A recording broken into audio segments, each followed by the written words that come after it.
नमस्कार मैत्रिणींनो, स्त्रीच्या आरोग्याचा आरसा म्हणजे तिची मासिक पाळी. पण दुर्दैवाने आजही आपल्या समाजात या विषयावर उघडपणे बोलले जात नाही. अनेक महिलांना आपली पाळी नॉर्मल आहे की ॲबनॉर्मल हेच माहीत नसते. कधी पाळी लवकर येते, कधी खूप उशिरा येते, तर कधी रक्तस्राव इतका होतो की दैनंदिन काम करणे कठीण होते. आजच्या या विशेष व्हिडिओमध्ये आपण ॲबनॉर्मल मेन्स्ट्रुअल सायकल म्हणजेच असामान्य मासिक पाळीबद्दल सविस्तर चर्चा करणार आहोत. नॉर्मल पाळी कशाला म्हणतात, तुमची पाळी ॲबनॉर्मल का होते, त्याची कारणे काय आणि यावर उपाय काय करावेत, या सर्व प्रश्नांची उत्तरे आज तुम्हाला मिळणार आहेत. व्हिडिओ मोठा आहे पण माहितीपूर्ण आहे, त्यामुळे शेवटपर्यंत नक्की पहा.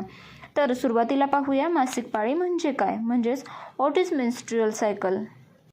विषय समजून घेण्याआधी हे जाणून घेऊया की पाळी नक्की येते कशी.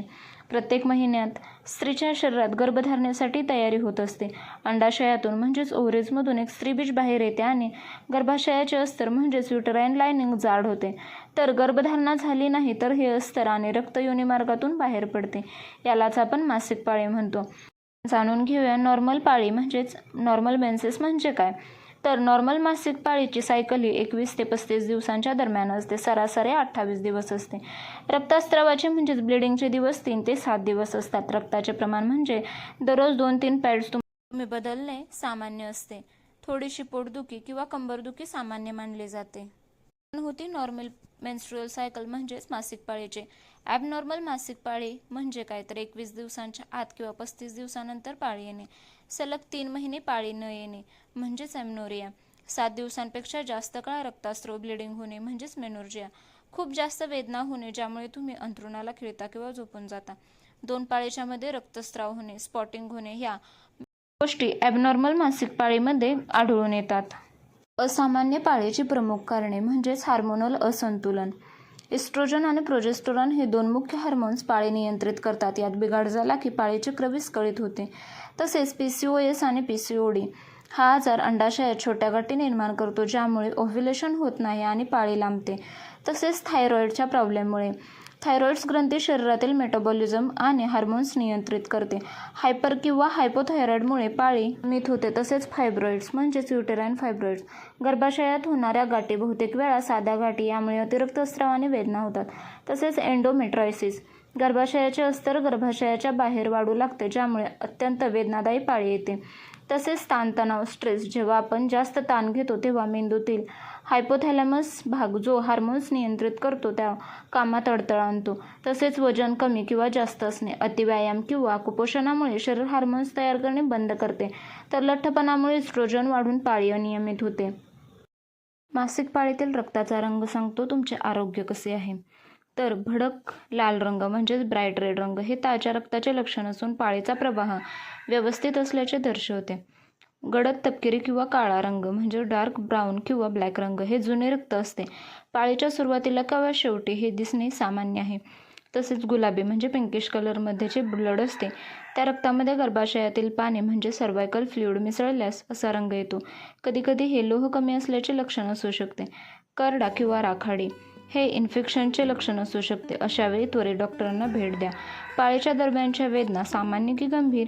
अनेक स्त्रिया पोट दुखणे हा पाळीचा अविभाज्य भाग मानतात, पण ते नेहमीच सामान्य नसते. प्रायमरी डिस्मेनोरिया, पाळी येण्यापूर्वी होणारे साधे पेटके हे गरम पाण्याच्या पिशवीने शेकल्यास किंवा विश्रांती घेतल्यास बरे होतात.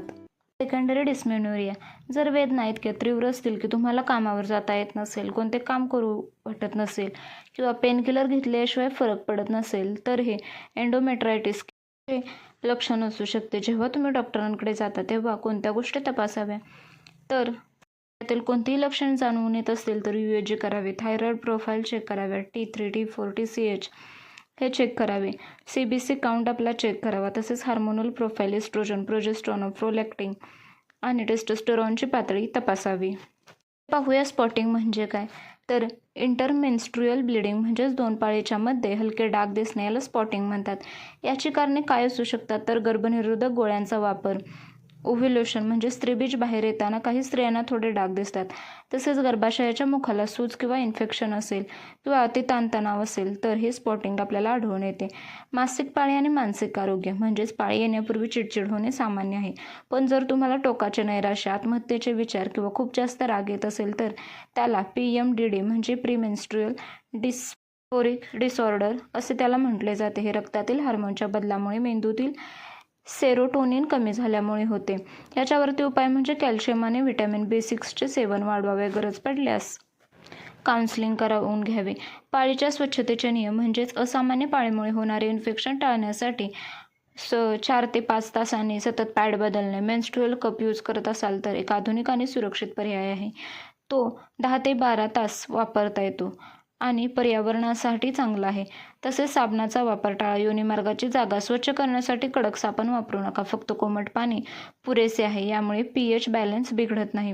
तसेच घरगुती उपायाने जीवनशैलीबद्दल मासिक पाळीमध्ये काय करावे तर आहार म्हणजेच लोहयुक्त पदार्थ. जास्त रक्तस्राव होत असल्यास शरीरात लोहाची कमतरता यासाठी पालक, गूळ, खजूर, बीट खा. तसेच अद्रक आणि दालचिनीचा चहा किंवा दालचिनीचे पाणी घेतल्यास पाळी नियमित होण्यास आणि वेदना कमी होण्यास मदत होते. तसेच कच्ची पपई गर्भाशयाच्या स्नायूंना आकुंचन देण्यास मदत करते, ज्यामुळे वेळेवर पाळी येते. तसेच नियमित 30 मिनिटे चालणे किंवा योगासने करा.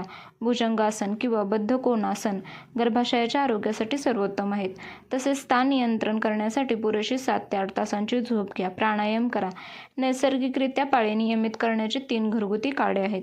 ते कोणते ते पाहूया. त्यामुळे व्हिडिओ कंटिन्यू पहा. पहिला काढा म्हणजे ओवा आणि गूळ. त्यासाठी तुम्हाला 1 ग्लास पाण्यात 1 चमचा ओवा आणि थोडा गूळ उकळून ते पाणी तुम्हाला सकाळी रिकाम्या पोटी म्हणजेच उपाशी पोटी घ्यायचे आहे. तसेच अद्रक आणि मध. अद्रकाचा रस मधात मिसळून म्हणजेच आल्याचा रस मधात मिसळून घेतल्यास पाळीचे दुखणे कमी होते. मेथी दाण्याचा उपाय म्हणजे रात्री भिजवलेले मेथी दाणे सकाळी चावून खावेत. तसेच ते पाणी प्यावे. त्यामुळे PCODचा त्रासही कमी होतो आणि मासिक पाळी येते. तसेच मासिक पाळीतील त्रास कमी होतो.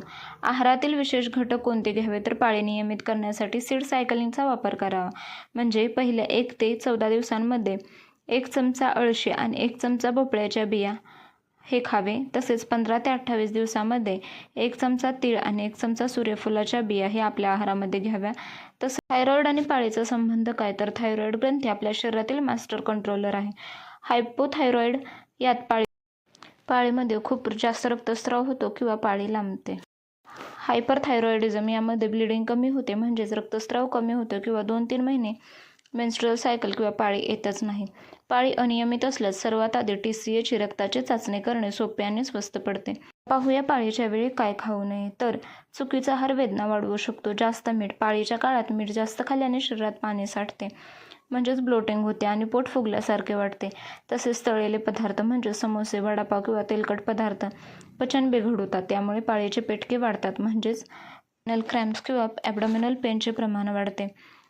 डॉक्टरांचा सल्ला कधी घ्यावा तर जेव्हा तुमचे वय 45 वयापेक्षा कमी आहे आणि पाळी सलग 90 दिवस आले नाही. जर पाळी अचानक खूप अनियमित झाली असेल, जर पाळी 7 दिवसांपेक्षा जास्त काळ राहत असेल म्हणजे 7 दिवसांपेक्षा जास्त ब्लिडिंग होत असेल, तसेच जर संबंध ठेवल्यानंतर रक्तस्राव होत असेल, रक्ताच्या मोठ्या गुठळ्या जात असतील तर त्याकडे दुर्लक्ष करू नका. तर मैत्रिणींनो, आज आपण ॲबनॉर्मल मेन्स्ट्रुअल सायकल म्हणजे काय, त्याची कारणे आणि त्याच्यावरील उपायांवर सविस्तर चर्चा केली. जाता जाता तुम्हाला एकच अतिशय महत्त्वाची गोष्ट सांगायची आहे. तुमची मासिक पाळी तुमच्या आरोग्याचा रिपोर्ट कार्ड आहे. जर तुमची पाळी वेळेवर येत नसेल किंवा खूप त्रास होत असेल तर केवळ नशिबाचा खेळ किंवा साधारण दुखणे म्हणून सोडून देऊ नका. तुमचे शरीर तुम्हाला काहीतरी सांगण्याचा प्रयत्न करत आहे, त्याकडे लक्ष द्या. तुम्हाला व्हिडिओ आवडला तर please like, share and subscribe करा. व्हिडिओ पाहिल्याबद्दल